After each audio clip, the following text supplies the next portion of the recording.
కరేడు రైతుల మనోభావాలకు వ్యతిరేకంగా బలవంతంగా కరేడు ప్రాంతానికి సంబంధించిన సుమారు 8,300 ఎకరాల భూమిని అక్రమంగా బలవంతంగా తీసుకోవడానికి ప్రభుత్వం ప్రయత్నం చేస్తుంటే రైతులు పూర్తిగా వ్యతిరేకించి మేము ఒక్క సెంటు కూడా మా భూములు ఇవ్వమని చెప్పి వ్యతిరేకించిన తర్వాత కూడా ప్రభుత్వము దీని మీద ముందుకెళ్లే ప్రయత్నం చేస్తోంది. కాబట్టి దీని మీద రైతులతో చర్చించడానికి, అక్కడున్న సమస్యలు తెలుసుకోవడానికి ఈరోజు కరేడు గ్రామానికి వెళ్లడానికి ప్రయత్నం చేస్తే అక్కడ లా అండ్ ఆర్డర్ ప్రాబ్లం ఉంది, పోలీస్ యాక్ట్ 30 అమల్లో ఉంది కాబట్టి వెళ్లడానికి అనుమతి లేదంటూ పోలీసు అధికారులు అడ్డుకున్నారు.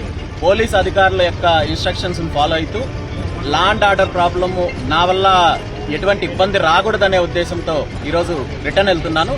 ఖచ్చితంగా మళ్లీ పోలీసు అధికారుల అనుమతి తీసుకొని కరేడు గ్రామానికి వెళ్లి కరేడు గ్రామస్తులతో చర్చించి కరేడు గ్రామానికి రైతులకు న్యాయం జరిగేంత వరకు కూడా దీని మీద పోరాడడానికి సిద్ధంగా.